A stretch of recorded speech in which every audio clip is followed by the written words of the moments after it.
तो हमने अभी वी स्टडीड द लग्नास, किस किस लग्न में क्या क्या ओनरशिप है, and on the basis of ownership whether the particular planet is good, bad और न्यूट्रल फॉर स्पेसिफिक लग्ना। ये हमने 12 के 12 लग्नों में जान लिया। यस, ठीक है, उसमें यदि Yes. आपको क्वेश्चन है तो आप रिकॉर्डिंग्स देख सकती हैं और आप मेरे को क्वेश्चंस पूछ सकती हैं। जी, परफेक्ट। अब एक स्थिति क्या आती है, हमने जाना कि ओनरशिप यानी कि मालकाना हक किसका है। जी, ओनरशिप के बाद जो नेक्स्ट सबसे इंपॉर्टेंट पॉइंट आता है that is PAC. PAC is a combination of 3 English alphabet PAC। जी, P means position, A means aspect और C मीन्स कंजक्शन। यस, इसके बाद P यानी कि कौन सा प्लैनेट कहां बैठा है, प्लेसमेंट। Position okay. क्या है। सेकंड आता है एस्पेक्ट। उस प्लैनेट के ऊपर दो तरह की दृष्टि है। एक तो वो प्लैनेट अपनी दृष्टि से देखते हैं किसी प्लैनेट या किसी हाउस को, ओके। कोई और प्लैनेट उस घर को देखता है, उस प्लैनेट को देखता है। Yes, PAC। C is conjunction, किसके साथ वो युति बनाकर बैठा हुआ है।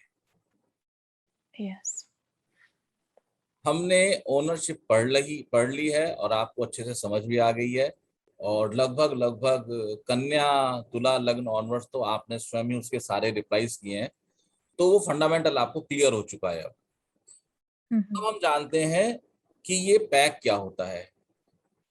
पैक को समझने के लिए हमें कुछ हॉरोस्कोप को अंडरस्टैंड करना पड़ेगा।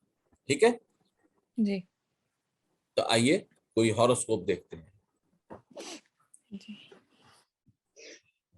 Sorry, I can not sit in light today. मुझे ना लाइट बॉदर करनी शुरू हो जाती थोड़े टाइम के बाद।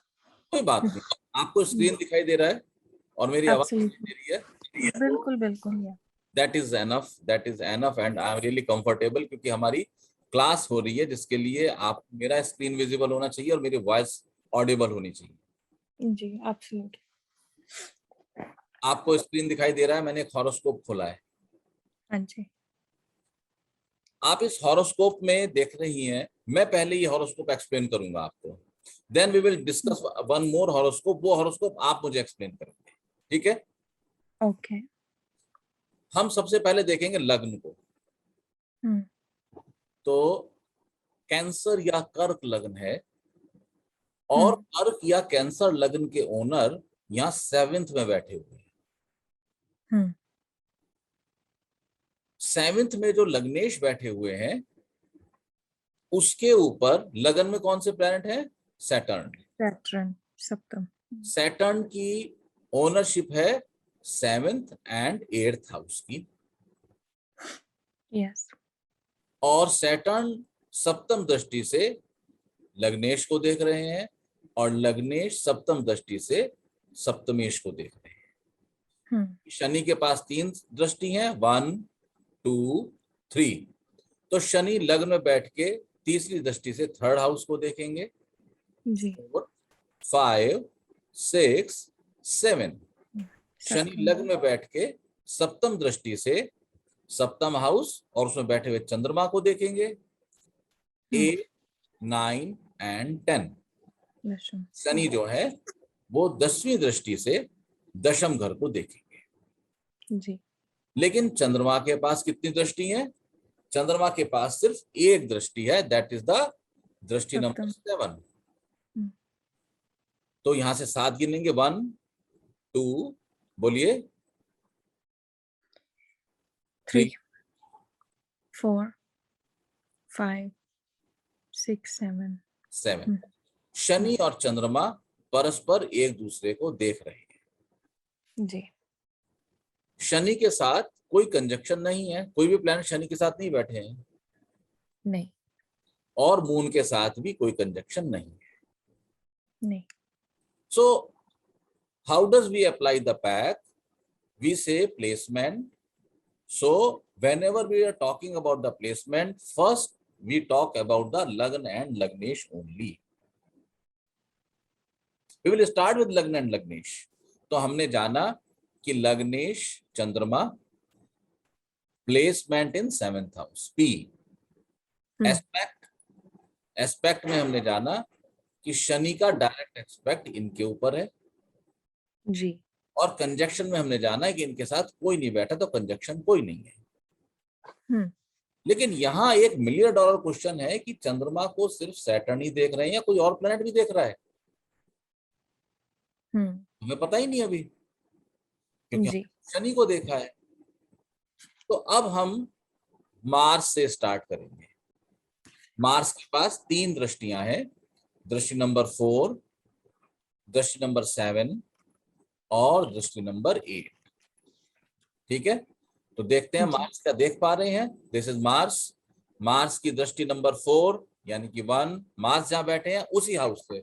हमेशा ध्यान रखना, दृष्टि गिनने के लिए हम उसी घर का प्रयोग करते हैं, उस घर को नंबर 1 काउंट करते हैं जहां पर प्लेनेट की, रेस्पेक्टिव प्लेनेट की प्लेसमेंट होती है जी। तो मंगल हाउस नंबर 2 में बैठे हैं, जहां पर सिंह राशि है, हाउस नंबर 2 में।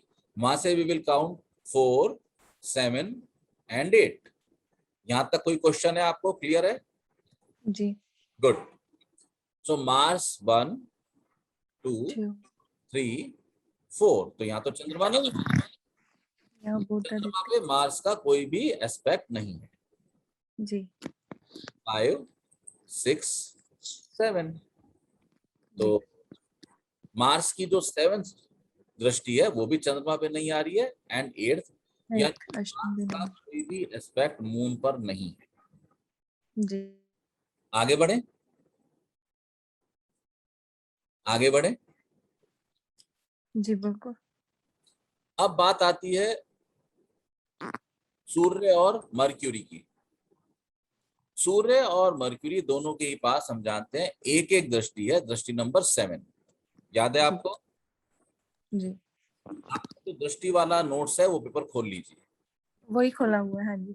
अरे वाह, तो फिर मैं भी आपको क्वेश्चन भी पूछने वाला हूँ।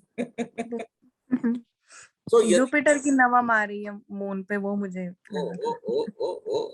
Great great great, too much आगे हो गया। I am really happy. So that means I need not to discuss in detail. नहीं, आप डिस्कस करें।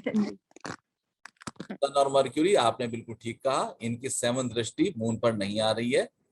और सिमिलरली आपने वीनस एंड राहु को भी कांटेक्ट की, कनेक्शन में लिया, और आपने अराइव किया फिर जुपिटर पे। और जुपिटर में आपने देखा कि 1, 2, 3, 4, 5, 6, 7, 8, 9 जुपिटर की 9वीं दृष्टि चंद्रमा पर आ रही है। आपने इस चीज को अच्छे से देखा। तो अब हमने लग्नेश का क्या पाया?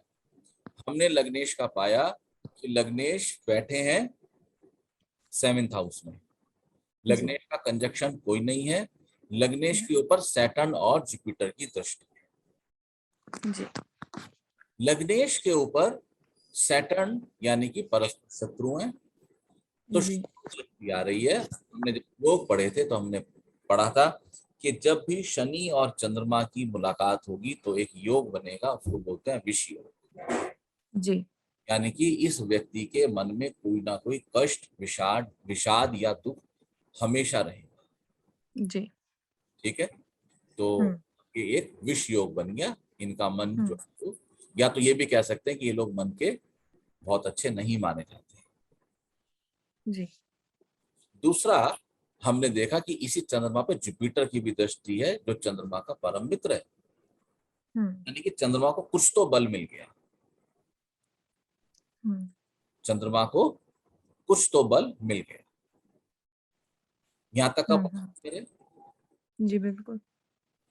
अभी यहीं पर हम एक नई चीज ऐड करने वाले हैं जो हम पहले पढ़ के आए।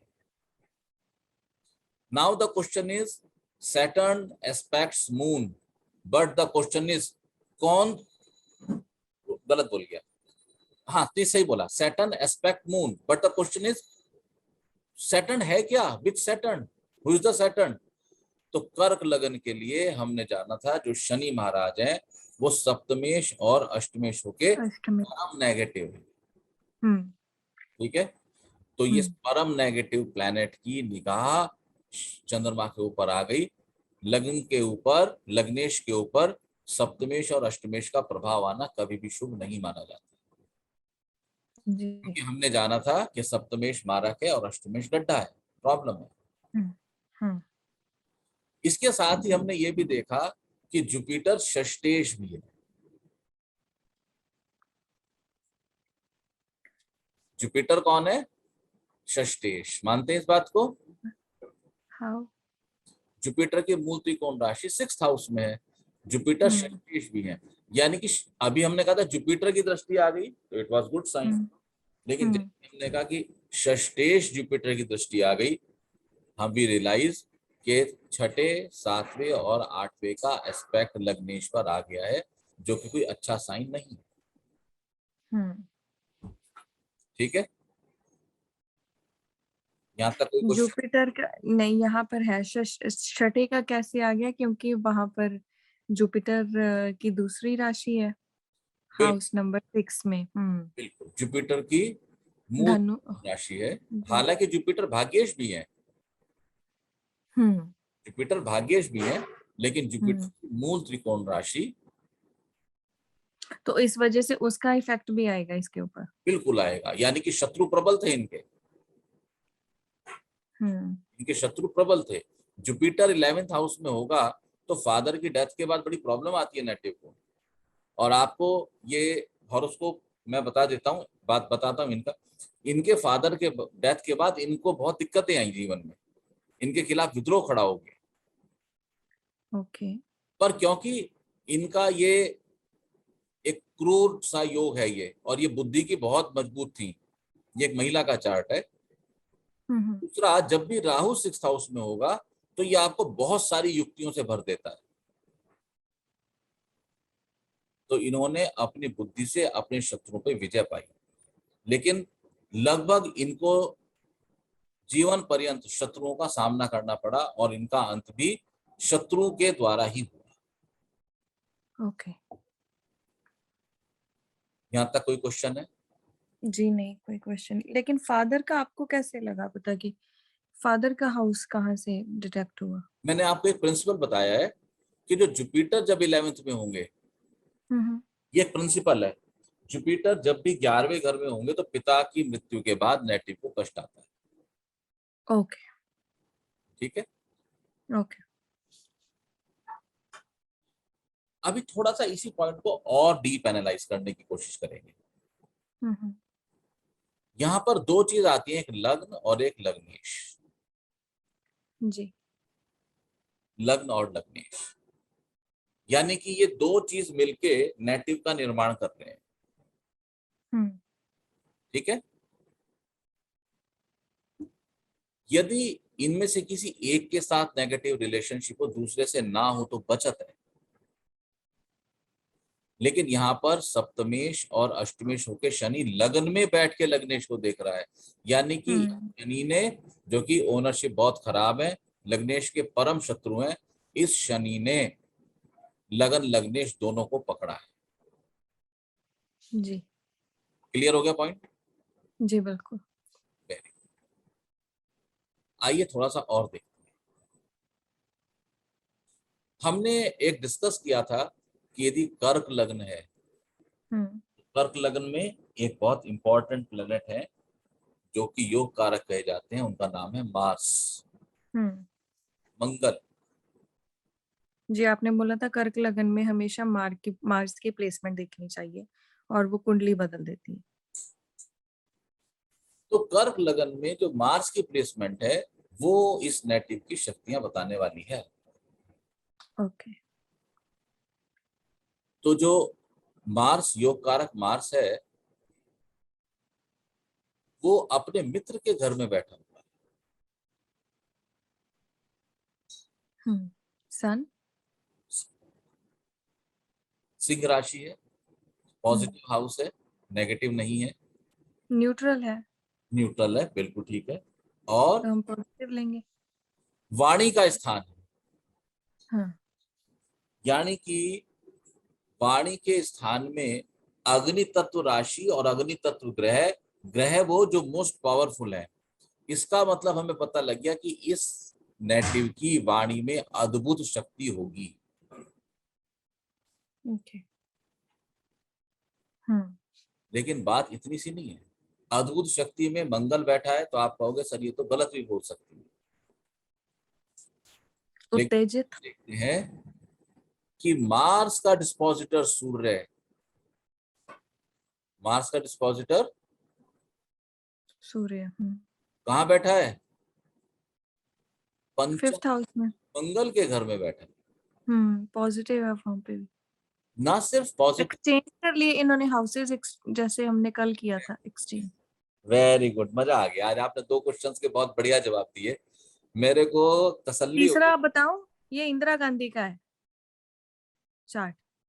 आई must clap for you, good. या 19 नवंबर लिखा ना, 1917। I can not see the person's name, but yeah she is 19 November, my dad is 19 November, तो ठीक है, बाकी कुछ एक आपको चीजें रिलेट हो गई। जाना है। ये इंदिरा जी का चार्ट है, और इंदिरा जी के चार्ट में आप देखिए कि इनका सेकंड और पंचम में एक्सचेंज है। हम्म। इंदिरा जी के पूरे जीवन काल में शायद हम्म। एक भी स्टेटमेंट विवादित नहीं हुआ। यस। उन्होंने जो कुछ बोला वो सोच। हम्म। हम्म। हमने कहा कि षष्ठेश, जुपिटर, हम्म। इनको, हमने पहले बात की कि इन लोगों की डेथ, फादर की डेथ के बाद इनको कष्ट होता है। तो फादर जी। की डेथ के बाद इनको बेबी डॉल कहा गया था कांग्रेस में, कि इनके बस का कुछ नहीं। हम्म। और उस समय के कांग्रेस लीडर्स ने इनको बाईपास किया था। इन्होंने खुद कांग्रेस तोड़ के अपनी नई कांग्रेस बना ली थी। जी। और मुझे इतना इनके बारे में सुनने में आया था कि जब ये खड़ी होती थी तो दूसरे जो अपोजिट पार्टी के भी और अपने भी दुश्मन जो थे, कांपते थे इससे। हाउएवर देवर, वो मतलब अंदर खाते इनके अगेंस्ट षड्यंत्र रचते थे, लेकिन वैसे सामने इसके जरूरत नहीं थी किसी। जी बिल्कुल, तो आप इसमें से कौन सा प्लैनेट है उस चीज को सपोर्ट कर रहा है? जी क्योंकि रोग ऋण शत्रु में तो राहु जी बैठे हुए हैं। देखिए, आपका कहना बिल्कुल ठीक है, लेकिन आपने एक पॉइंट जो कहा ना, रोग ऋण शत्रु राहु महाराज बैठे हैं, इसको हम्म। ऐसे जांचना ठीक नहीं होगा। राहु ओके। छठे में व्यक्ति को बहुत तेज बुद्धि देते हैं। ओ। राहु छठे में नेटिव को बहुत पावर देते हैं। और exchange of second and fifth Lord, इस लेडी को ये पता था मुझे कब कहाँ क्या बोलना है और कितना बोलना है। Yes, absolutely. क्योंकि मंगल थे, इनके बोलने में ओज या शक्ति थी, तो ये जब रैलीज में दहाड़ती थी तो लोग इनको सुनते थे, हम्म। लोग इनको सुना करते थे। इस हॉरोस्कोप में जो आपने प्रश्न किया कि वो शक्ति कहाँ से मिली, वो शक्ति इनको दी राहु ने। ओके। इनका राहु बहुत अच्छा है। इसके अलावा मंगल और सूर्य का एक्सचेंज बहुत जबरदस्त है, उसमें कोई कमी नहीं।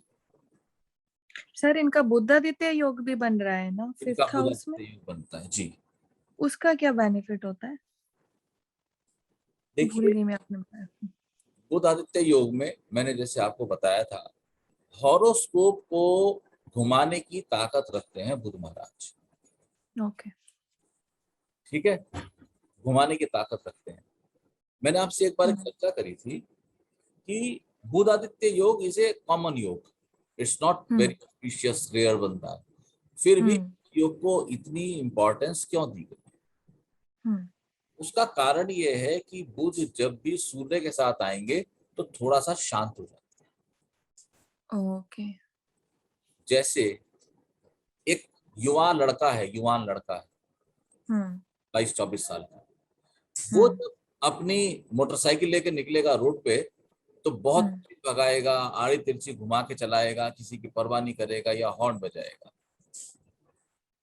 लेकिन हम्म। वही लड़के, वही मोटरसाइकिल पे यदि पिता सवार हो जाएगा तो अब वो लड़का बिल्कुल ठीक चल रहा है। अब वो लड़का कोई भी उत्पात या शरारत नहीं कर रहा, शक्ति तो वो राजा है और ये युवराज है, तो इसलिए कंट्रोल में रहते हैं। ओके। कंट्रोल में रहता है। अदरवाइज ये जो बुध है अगर बिना सूर्य के हो तो ये बहुत ज्यादा कुफल देता है। ओके। मेरे ये मानना है कि क्योंकि सूर्य के साथ है कि बुध शांत होते हैं, इसलिए बुधादित्य योग को इतनी महत्ता दी गई है, हद से ज्यादा महत्ता दी गई है बुधादित्य योग को। हम्म। बुध आदित्य को बहुत महत्ता दी गई है, गजकेसरी को बहुत महत्ता दी गई है। हम्म। तो बुध आदित्य को इसलिए महत्ता दी गई है। अगर आप किसी हॉरोस्कोप में बुध आदित्य योग देखें और दोनों के बीच में 8 से लेकर 14 डिग्री तक का फासला भी हो, तो ये समझना कि इस व्यक्ति की बुद्धि इसको सही सहयोग करती है। और हमारे लाइफ में हमारा पूरा जीवन सिर्फ और सिर्फ बुद्धि के आधार पर ही चलता है। जी, सही। हमारी सही। बुद्धि एक गलत निर्णय लेगी, हम गए, हम्म। खलास, हम्म। समाप्त हो गए। एब्सोल्युटली, हमारी बुद्धि यस। एक सही डिसीजन लेगी, विग्रो। हम्म। तो इनकी बुद्धि ने एक गलत निर्णय लिया, क्योंकि जो एनालिस्ट हैं या पैनलिस्ट हैं वो लोग इस बात को स्वीकार करते हैं कि जो भी कुछ मिलिटेंसी डेवलप हुई थी पंजाब में, वो ओरिजिनली इन्हीं के द्वारा सपोर्टेड थी शुरुआत में। हम्म। ठीक है। हम्म। बाद में शत्रुता का रूप लिया और हम्म। होती स्थिति ये आई कि वो शत्रु इतने प्रबल हो गए कि वो इन्हीं को समाप्त कर दिया, शत्रुता में ही। हम्म।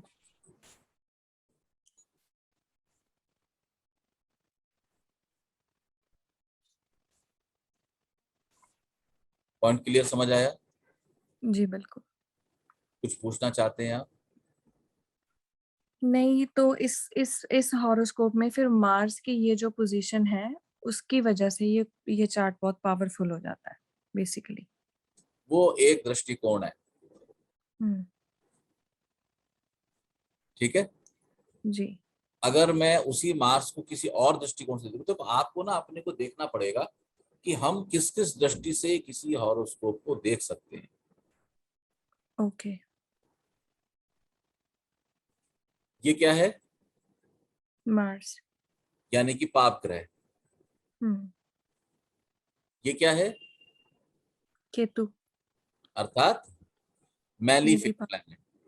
जी। इनका लग्न इनका लग्न मैलिफिक प्लैनेट से सराउंडेड है, which is not a good sign. Hmm. Hmm. ये कौन है? चंद्रमा कौन है? लग्नेश। लग्नेश के 6, 7 और 8 तीन मैलिफिक प्लैनेट्स हैं, जी। Which is a bad sign. Yes, 6 7 8 तीनों ही जी। यहाँ से काउंट करें तो ओके। 1 2 3 हम्म। 4 5 6 7 6। एंड 8। अगर आपको ख्याल हो तो मैंने आपको हम्म। अगली क्लासेस में बताया था कि जिस भी घर से ये योग बनेगा, पाप त्रिकोण, वो घर स्टॉप हो जाएगा, रुक जाएगा। याद है, पढ़ाया था? पाप त्रिकोण क्या मतलब, राहु केतु की एक्सिस का? No no no no no, I am not talking about the axis. I am simply talking about the placement of 3 malefic planets from a respective house। जिस हम्म। किसी घर के छठे, सातवें और आठवें, प्रिंसिपल लिख लीजिए आप।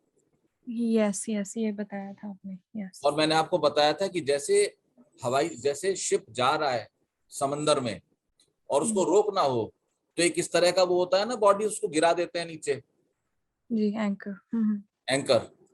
हम्म। शिप को रोकने में मदद करता है, फिर शिप वहां पे स्थिर हो जाता है। हम्म। तो ये एंकर है, समझ लो। एंकर के चार चार नुकीले होते हैं ना, उसमें चार जी।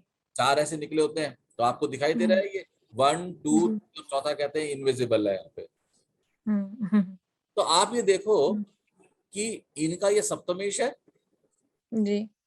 इनका सप्तम है, सप्तमेश ही है। सप्तमेश भी पाप कत्री में है। हम्म। हम्म। इनका वैवाहिक जीवन चला नहीं जाता। नहीं। इनके हस्बैंड जो कि एक पारसी मुसलमान समुदाय के थे, फिरोज गांधी उनका नाम था, वो सिर्फ 48 साल की उम्र में कार्डियक अरेस्ट से डेथ हो गई थी उनकी दिल्ली में, ओके। जब वो सिर्फ 48 ईयर्स के थे। तो आपको ये पाप कतरी समझ में आता है? तो इनको देखो, इनके सप्तम से पहले, चंद्रमा को छोड़ो, ये जो पाप त्रिकोण है इसको हम दो दृष्टिकोण से देखेंगे। बेटे समझ आ रही है? क्लास हैवी तो नहीं हो रही? नहीं नहीं नहीं सर, बिल्कुल समझ आ रही है और अंडरस्टैंडिंग हो रही है एक्चुअली। एंजॉय कर रहे हो क्लास को? एंजॉय कर रही हूँ, तभी तो मैंने कहा अच्छा किया क्लास अटेंड कर ली।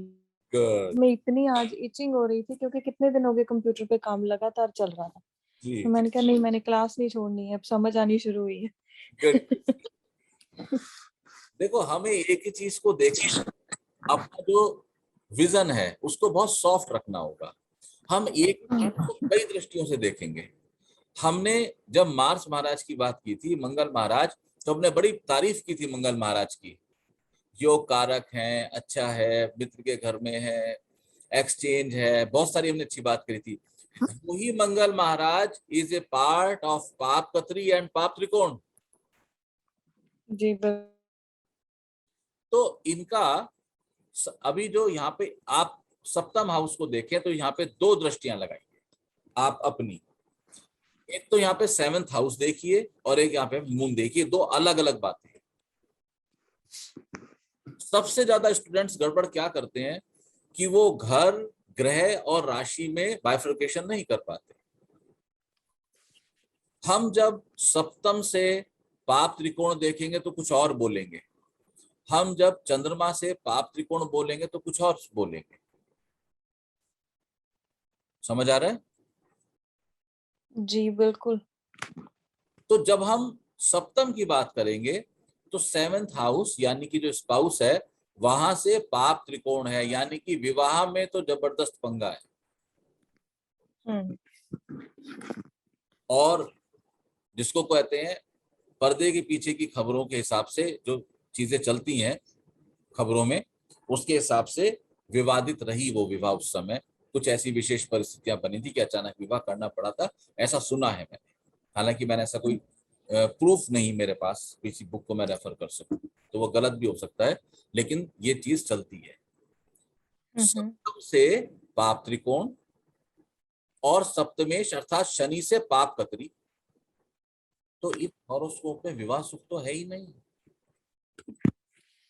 आपका थ्री मतलब शनि दो नेगेटिव मैलेफिक प्लैनेट्स के बीच आ गया। करेक्ट। तो अब यहाँ पर सप्तम हाउस से भी है ये पाप त्रिकोण और चंद्रमा से भी है। हाँ, सप्तम ये हाउस से दो बात चीजें। करेंगे तो हम कहेंगे नेटिव के सप्तम से स्पाउस की बात करेंगे। जब हम चंद्रमा से करेंगे तो हम कहेंगे कि भाई लग्नेश से भी है, इस नेटिव को जीवन में प्रॉब्लम्स का अद्भुत सामना करना पड़ा होगा। ले इंदिरा जी कितने महान पद पर रही, लेकिन उनके जीवन में सुख था? मुझे ऐसा बिल्कुल नहीं लगता। बचपन में यस। माता दूर रही और माता की डेथ भी जल्दी हो गई थी उनकी, और उनके फादर साहब जो थे उनका अपना एक लिविंग स्टाइल था। अच्छा या बुरा अलग चीज है, बहुत ज्यादा अच्छा। उसके बाद कहते हैं ये इसी चक्कर में इनका फिरोज जी के साथ जान पहचान बढ़ी, शादी हुई, वो जल्दी चले गए, उसकी उनकी डेथ हो गई। इनके फादर गए तो इनको पार्टी में दिक्कतें आई, इन्होंने अपने आप को एस्टेब्लिश किया। ये एस्टेब्लिश करके जब ये पहुंची वहां पे, इन्होंने इमरजेंसी लगाई। इनका जो कारक इनके सेकंड हाउस में बैठा हुआ है जो कि लग्नेश का मित्र है।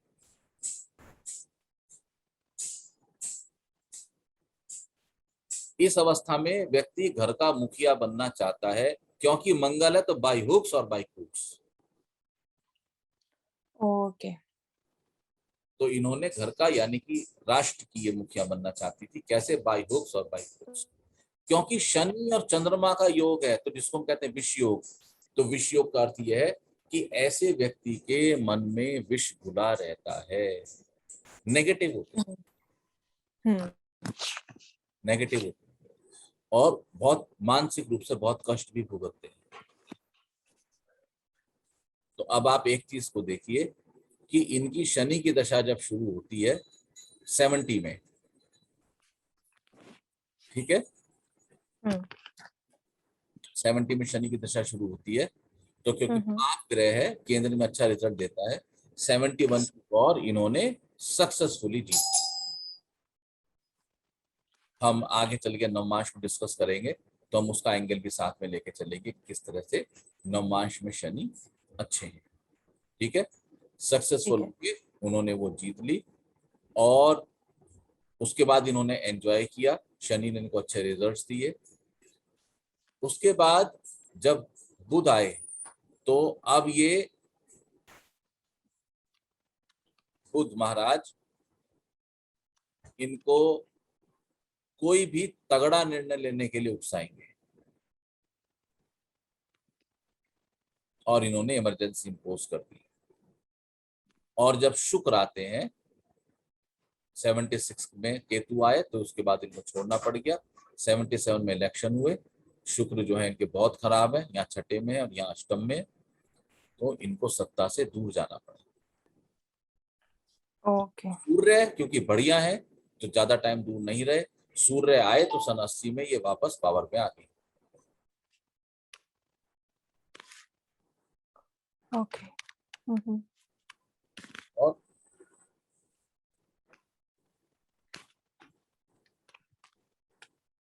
शनि में जब राहु रहे, शनि में जब राहु रहे शत्रु में, ठीक है, उस समय इनका एसेसिनेशन हुआ। हमेशा याद रखना, यदि पाप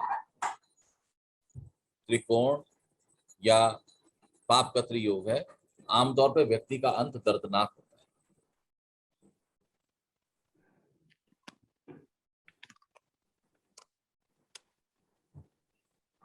ओके। एक और एंगल से इस हॉरोस्कोप को देखते हैं। हमने देखा इनके पंचमेश और इनके द्वितीयेश से एक्सचेंज है, और पंचम हुआ बुद्धि का, स्टडीज का, और पंचम हुआ संतान का। क्योंकि संतान का लॉर्ड एक मेल प्लैनेट है, सूर्य मेल है, जुपिटर मेल है, बुध उसके तरह करेगा जैसे इसके साथ बैठा है, क्योंकि कंजक्शन है। मर्क्यूरी विल बिहेव लाइक सन।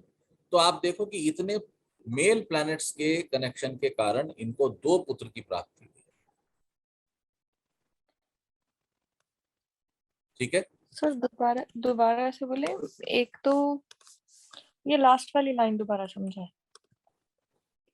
इनके पंचम पे मेल प्लैनेट्स का प्रभाव है, और मर्क्यूरी के लिए हमने क्या जाना है, मर्क्यूरी है थाली का बैंगन। मर्क्यूरी जिसके साथ बैठेगा वैसा बिहेव करेगा, क्योंकि मर्क्यूरी वैसे नपुंसक है, थर्ड जेंडर, बट यहां बैठ के ये सूर्य यानी कि मेल की तरह बिहेव करने लगेगा। ओके। तो क्योंकि इनके पंचम पंचमेश पे किसी भी स्त्री कारक ग्रह का कनेक्शन नहीं है, तो इनको लड़की पैदा नहीं हुई, ओके।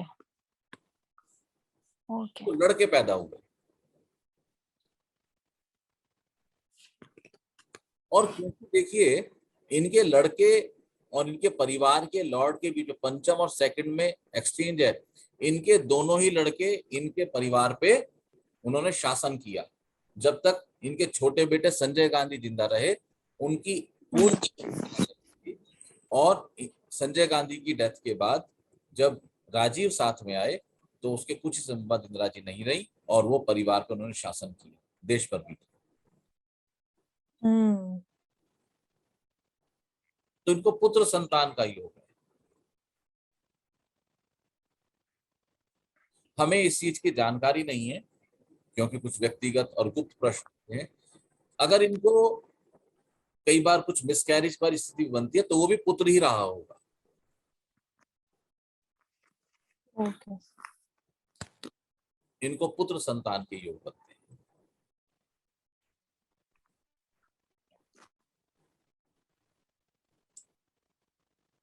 शनि की दशा ने इन्हें सब कुछ दिया और शनि इनको फाइनली ले भी गया। शनि शनि और राहु की 78 में, दशा।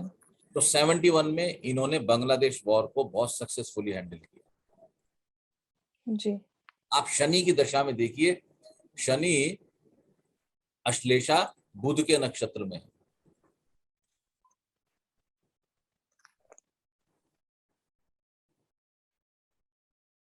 शनि की दशा शुरू हुई तो उसके 1 साल के भीतर भीतर इन्होंने बांग्लादेश लड़ाई को अंजाम दिया। उसके बाद इनके अंदर इतना डोमिनेट, इन्होंने इलेक्शन कराए, उसको जीती इलेक्शन को, जल्दी कराए थे इलेक्शन इन्होंने। उसके बाद इन्होंने इलेक्शन की धांधली में पकड़ी गई है, तो कोर्ट ने इनको बोला कि आपका इलेक्शन रद्द किया जाता है, यू मस्ट रिजाइन। इन्होंने रिजाइन करने से इनकार किया और उन्होंने पूरे देश पे इमरजेंसी लगा दी। ये बुध करा रहा है काम सारे, ओके। क्योंकि इनकी बुद्धि जबरदस्त है। इनके लिए कहा जाता था कोई भी सख्त निर्णय ले सकती थी। इनका एक अद्भुत निर्णय मैं आपको शेयर करता हूं। इनका एक अद्भुत निर्णय था कि जिस समय 71 की वॉर चल रही थी और अमेरिका ने थ्रेट किया था, तो इन्होंने प्री कंडीशन पे रशिया को अपने साथ मिलाया था। इन्होंने 71 में रशिया पैक्ट भी किया था, इंडिया रशिया फ्रेंडशिप पैक्ट, बड़ा फेमस हुआ था वो। और उस पैक्ट के बूते 71 में किया था इन्होंने पाकिस्तान को मात दी थी। आप देखिए शनि ने इनको कितने अप्स एंड डाउन्स दिए हैं। कहा तो एक विजेता, वो विजेता उसके बाद इलेक्शन जीत रहा है इतने बड़े देश का, और 2-3 साल के अंदर अंदर देश में इमरजेंसी थोप रहा है। और शनि में बुध में इनका सबसे क्रूरतम चेहरा निकल के सामने आया।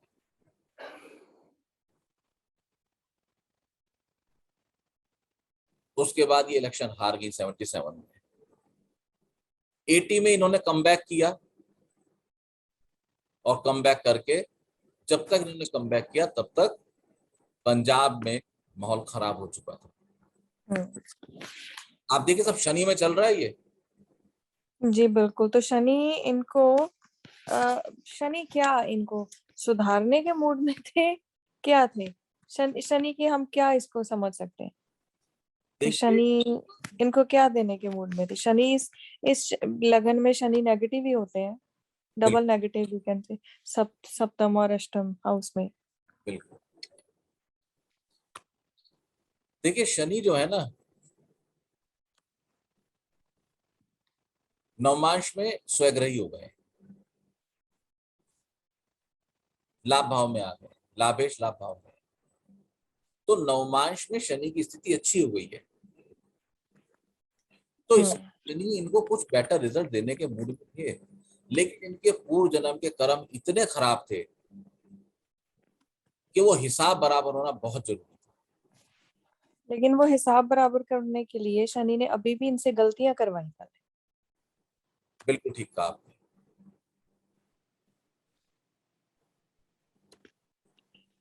शनि ने इनसे गलतियां करवाई, क्यों करवाई? क्योंकि ऐसा माना जाता है कि इंदिरा जी किसी की सलाह नहीं सुनती थी। जब शनि की दशा आएगी तो शनि, क्योंकि एक तो इंदिरा जी के दोनों तरफ यानी कि लगन के दोनों तरफ पाप ग्रह हैं, फिर महादशा नाथ के दोनों तरफ भी पाप ग्रह हैं।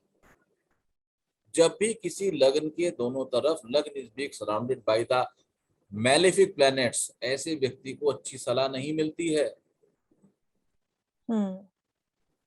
ऐसे व्यक्ति को अच्छी सलाह नहीं मिलती है। विष योग अच्छी सलाह को रिपेल करता है, इसलिए इनके साथ नाम के साथ एक वर्ड जुड़ा, तानाशाह। Exactly yes. और ये सलाह वाला भी इनके बारे में फेमस है कि शी वाज सराउंडेड बाय वो चापलूस टाइप ऑफ पीपल, और ये वर्ड बहुत पॉपुलर है, उनकी वजह से इनका नुकसान हुआ। क्योंकि ये जो है ना मंगल और केतु, आप इस बात को ख्याल रखें, हम अपने टोटल क्लास में 2 तरह के शब्द प्रयोग कर रहे हैं। मंगल को हम कई बार मंगल बोलते हैं, मंगल को कई बार हम योग कारक बोलते हैं। जी। जब हम कहेंगे योग कारक मंगल तो हम बात कर रहे हैं पंचमेश और दशमेश मंगल की, मंगल के पॉजिटिव एस्पेक्ट क्या है। और जब हम बात कर रहे हैं भैया मंगल महाराज अर्थात एक malefic planet, we must never forget at the end of the day Mars is a malefic planet, अशुभ ग्रह है, वो एक अशुभ ग्रह है और बहुत पावरफुल है इस पृथ्वी पे। अगर मार्स यहाँ पे, अब केतु 12th हाउस में है तो उसका क्या इफेक्ट है सर? केतु को 12th हाउस में अच्छा माना जाता है। ओके, केतु तो मोक्ष मोक्ष का है, मोक्ष का है, केतु को अच्छा माना जाता है 12th हाउस में। ऐसा मानते हैं कि केतु 12th हाउस में खराब रिजल्ट्स नहीं देते हैं, फिर भी हमें केतु की नवमांश की स्थिति और हमें केतु के सूक्ष्म अधिपति नक्षत्र की स्थिति को भी कंसिडरेशन में लेना होगा, क्योंकि अभी हमने नवमांश और सूक्ष्म अधिपति पढ़े नहीं है, तो उसको हमें डिस्कशन में लेके अभी हम जस्टिफाई नहीं कर पाएंगे सिस्टम। ओके पढ़ेंगे हम उसको तब। लेकिन केतु अपने आप में बहुत सौम्य और अच्छे प्लेनेट है, 12th में अच्छा रिजल्ट देते हैं। देखो एक चीज ख्याल रखना, राहु अगर छठे में अच्छा रिजल्ट देंगे, अगर राहु छठे में है तो केतु ऑटोमेटिकली 12th में हो गए। Exactly yes. अगर राहु छठे में अच्छा देंगे तो केतु 12th में अच्छा, ओके ठीक है, अच्छा रिजल्ट देंगे। लेकिन यहाँ पे बुध और केतु मिल रहे हैं, कैसे बताओ? सितंबर 1 2 3 4 5 नहीं। हमने एक प्रिंसिपल पढ़ा था, पहले उस प्रिंसिपल को रिवाइज करेंगे फिर आगे बढ़ेंगे। हमने राहु और केतु के कनेक्शन एक प्रिंसिपल को अंडरस्टैंड किया था, how does Rahu and Ketu behave. Shadow planet जिसमें होते हैं। Then we learn about the three principles, on this and this ground Rahu and Ketu behave. What were those points? Those points were, number one, Rahu and Ketu will behave as Rahu and Ketu. Point number two, Rahu and Ketu will behave as per the Lord of Rashi in which they are sitting. Number three, Rahu Shanivat, Ketu Kujuvat. Rahu will behave like Saturn and Ketu will behave like Mars. Rahu शनिवत केतु कुजवत, कुज मंगल ग्रह को एक और नाम है कुज बोलते हैं। तो यहाँ पर जो प्रिंसिपल नंबर 2 है दैट अप्लाइज। केतु महाराज बुध के घर में बैठे हुए हैं और बुध जो है वो पंचम में बुद्धि के घर में बैठे हुए हैं, और बुद्धि बढ़िया है, काय में चलती है? केतु में, कटिंग में बढ़िया बुद्धि चलेगी। आप देखो इन्होंने अपने टोटल पॉलिटिकल कैरियर में भारतवर्ष की जितनी लोकतांत्रिक परंपराएं थी सबकी कटिंग करी, सबकी कटिंग करी। बिल्कुल। और इन्होंने भारतीय संविधान में कुछ ऐसी धाराएं या कुछ ऐसे शब्द जोड़े जो आगे चल के भारत के लिए प्रॉब्लमेटिक बने, क्योंकि इनको अपनी वोट की राजनीति सेट करनी थी जी। इन्होंने अपनी मर्जी चलाई थी, पूरी मर्जी, फुल डोमिनेशन, फुल डोमिनेशन।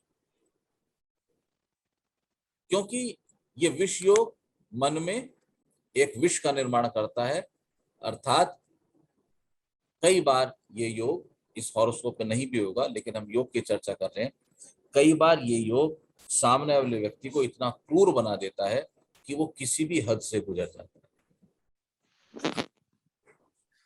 और इनके पुत्र के एक्सीडेंट के संदर्भ में बहुत सारी बातें उस समय चर्चा में रही, जिनको जुटलाया जाना मुश्किल था, बुक्स भी लिखी गई कई सारी। सर फ्रीज हो गया था जब आपने बोला इनके पुत्र, आगे नहीं सुना। इनके पुत्र के एक्सीडेंट के संदर्भ में बहुत सारी बातें चर्चा में रही। लोगों ने तो यहाँ तक कहा कि इनका जी अपना रूल था। जी जी जी। यस। सच्चाई जाननी तो मुश्किल होगी। और उसके बाद जो इनकी पुत्रवधू थी, पुत्रवधू थी, इनकी पुत्रवधू के साथ भी इनका जो व्यवहार था वो कोई अप टू द मार्क नहीं था। इन्होंने अपने बेटे की डेथ के कुछ ही दिन के बाद अपने पुत्रवधू को अपने घर से निकाल दिया था। और उस समय मुझे अच्छे से याद है, ये न्यूज़पेपर की हेडलाइन बनी थी। यस। तो हमेशा ख्याल रखना कि जो शनि राहु का कॉम्बिनेशन है, ये कोई अच्छा कॉम्बिनेशन नहीं होता।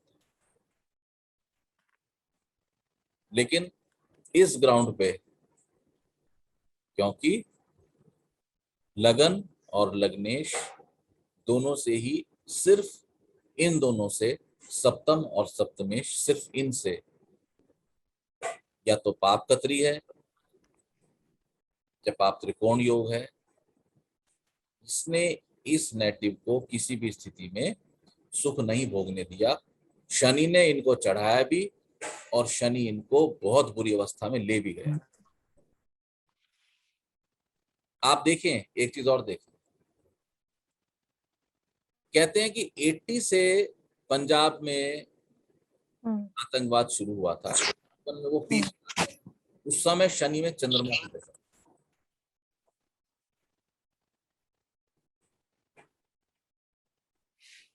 और आप देखें कि शनि में राहु आते आते इनका दुखद अंत हो गया, ये सरवाइव नहीं कर पाई।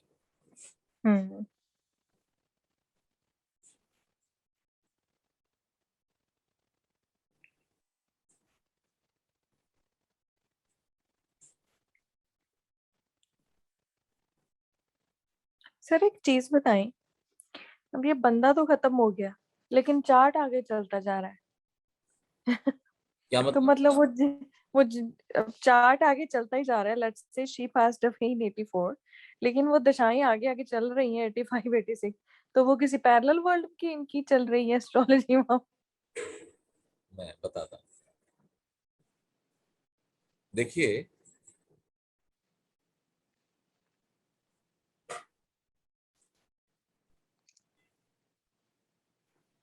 सबसे पहले तो टेक्निकल बात कर लेते हैं, क्योंकि ये जो मैंने आपके सामने प्रोग्राम खोला हुआ है, ये एक सॉफ्टवेयर टेक्नोलॉजी है। हम्म इस टेक्नोलॉजी को कुछ कैलकुलेशंस दी गई हैं, व्यक्ति इसके पास नहीं है। हम्म इसको नहीं पता कि ये बंदा जिंदा है या मर गया या कहाँ है। इसको सिर्फ ये काम है कि ये दे सकता है। जैसे कि आप एक गाड़ी चलाते हैं तो आप एक्सीलेटर दें, उसका काम भागना है, आगे टक्कर हो जाए तो वो गाड़ी को नहीं पता। ये तो टेक्निकल रिप्लाई है। अब इसका हम्म सुपर टेक्निकल रिप्लाई सुनो। इस बात का कोई प्रूफ नहीं है, लेकिन मैंने अपने गुरु से पॉइंट पूछा था, उन्होंने मुझे जवाब दिया था। मैंने उनसे प्रश्न ये किया था कि हमें जो दशा मिलती है, क्या इन दशाओं का भी पूर्व जन्म से कोई कनेक्शन है? तो उन्होंने कहा था कि ऐसी मान्यता है, इसका प्रूफ नहीं है शास्त्र में, ऐसी मान्यता है कि हम पूर्व जन्म में छोड़ के रहते हैं, अगले जन्म में दशाएं वहीं से शुरू हैं। ओके। लेकिन ऐसी मान्यता है, क्योंकि जीवन को एक कंटिन्यूस सर्किल में माना गया है। ठीक है। ठीक है, जीवन एक कॉन्टिन्यूअस सर्किल है।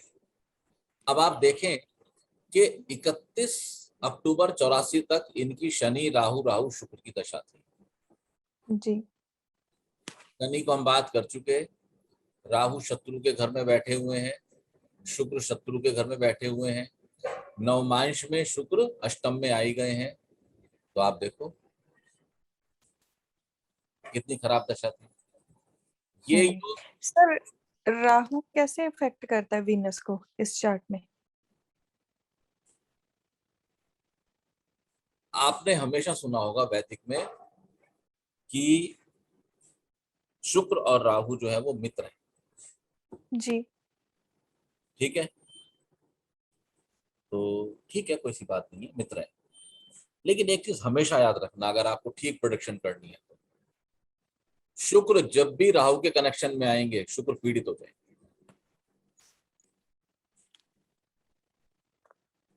और वही मैं जानना चाहती हूँ ना, पीड़ित कैसे, मतलब करेक्टरलेस हो जाएगा ये बंदा, या मतलब किस, क्या क्या इफेक्ट क्या होगा ऑन ऑन नेटिव, क्या इफेक्ट होगा इसका? शुक्र राहु के साथ है, शुक्र भोग, राहु किसी भी तरह से भोग। समझ रहे? आपको मेरी आवाज आ रही है? जी, पर समझ नहीं आई, पहले कट गई थोड़ी। शुक्र भोग का कारक है हम्म। और राहु किसी भी तरह से भोग का कारक है। येन केन प्रकरणेन, बाय होक्स और बाय क्रुक्स, ये राहु है। ओके। किसी भी तरह से मुझे भोग मिल जाए, किसी भी तरह से मुझे सत्ता मिल जाए, यद्यपि मुझे उसके लिए इमरजेंसी ही क्यों ना लगानी पड़े, संविधान ही क्यों ना मुझे बाईपास करना पड़ता है। हम्म। शुक्र राहु जब भी इकट्ठे होंगे, शुक्र पीड़ित हो जाएगा, शुक्र पीड़ित हो जाता है पूरी तरह से। वैदिक में इनको मित्र कहा गया है। शुक्र शुक्राचार्य है, राहु शुक्र शुक्राचार्य है, शुक्र राक्षसों के गुरु, राहु हम्म। राक्षसों का अधिपति। लेकिन राक्षसों की एक क्या फितरत है कि उनमें विनम्रता नहीं होती। हम्म। देवता जब गुरु बृहस्पति के आगे झुकते हैं तो वो काम कराने के लिए और झुकेंगे और झुकेंगे और पैरों में पड़ जाएंगे। अगर गुरु बृहस्पति नहीं मानेंगे तो वो फिर सोर्स ले आएंगे, कहीं से विष्णु जी को उठा लाएंगे, शंकर जी को उठा लाएंगे, काम करवाएंगे।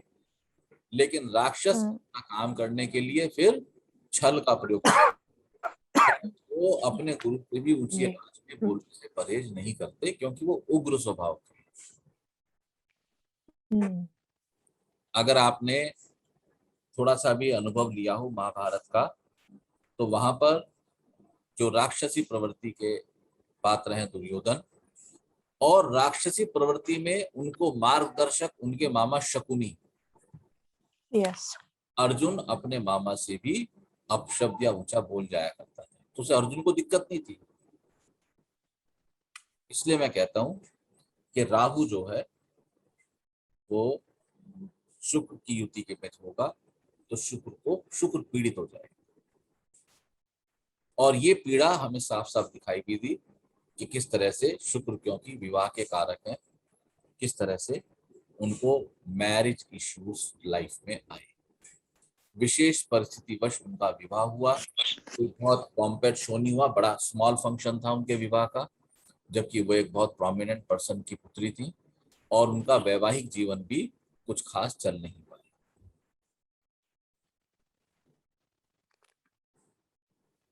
तो इस शुक्र को हम ओनरशिप के ग्राउंड पर भी देख सकते हैं कि यही शुक्र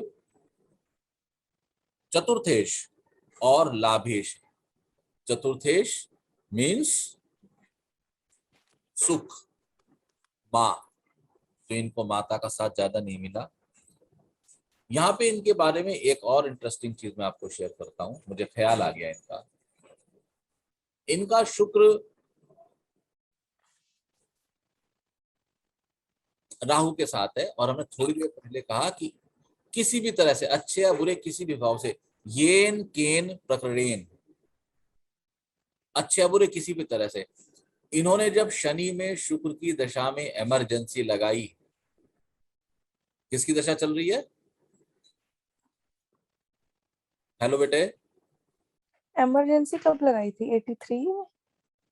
इन्होंने इमरजेंसी लगाई थी ना बेटे, उसमें 74 में। या लगाई तो थी, ये नहीं पता कब लगाई थी। 74 में लगाई थी मेरे ख्याल से, 73 74। हम्म। तब इनकी चल रही सैटर्न और मार्स की। हाँ, अब आप देखो कि इन्होंने, क्योंकि इनको किसी अच्छे बुरे किसी भी काम से, बात से मतलब नहीं है, इनको सिर्फ अच्छे बुरे किसी भी तरह से करना है।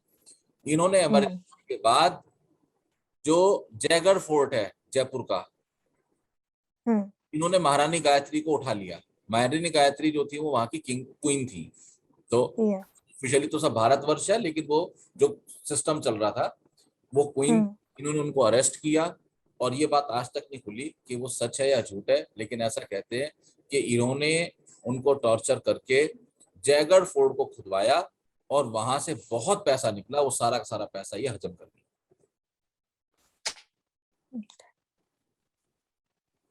कहते हैं मान सिंह ने जो खजाना अफगानिस्तान से लूटा था,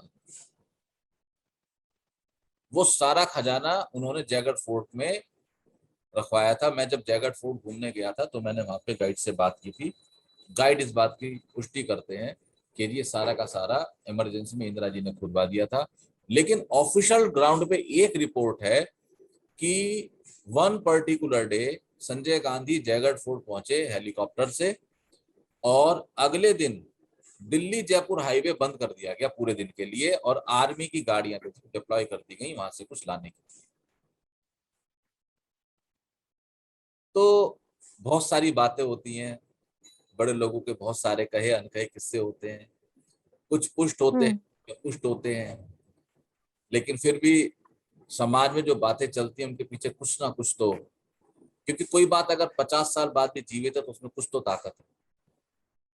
बिल्कुल। तो उस समय ये सैटर्न और मार्स का सब चल रहा था, that's why she was kind of unbeatable. Mercury start हो चुका था, फिर केतु थे, केतु थे। तो आप मरकरी, सॉरी, हाँ, सैटर्न और मरकरी। पहले तो बुद्धि भ्रष्ट हो चुकी थी इसकी। पहले शनि में बुध, फिर शनि में केतु, कौन केतु? जो बुध के घर पे। तो इनकी बुद्धि ने इनको बहुत उकसाया, पर क्योंकि महादशा नाथ जो थे वो हॉरोस्कोप के हिसाब से सप्तमेश षष्टमेश होके पाप मध्य में थे, और लग्नेश के परम शत्रु थे, लग्नेश को पीड़ित कर रहे थे बुरी तरह से। इस वजह से शनि की दशा के शुरुआत में इनको एक निर्णय इनका ठीक रहा, बाकी लगातार इन्होंने गलत निर्णय लिए। एक चीज ये भी कही जाती है कि शनि की दशा में इन्होंने जो बांग्लादेश वॉर जीती, उस वॉर के पीछे जो असली हीरो थे वो सैम मानेकशॉ थे। ओह यस, हाँ जी, यस। मैंने कहीं पे पढ़ा था। अब आप सैम मानेकशॉ को थोड़ा देख लें, क्योंकि हम एक ऐसे व्यक्ति की हॉरोस्कोप डिस्कस कर रहे हैं जो राष्ट्र का प्रमुख रहा है। सैम मानेकशॉ क्या थे? आर्मी मैन थे, जी, सेनापति। सेनापति थे। मंगल क्या है? जी, सेना। मंगल सेनापति।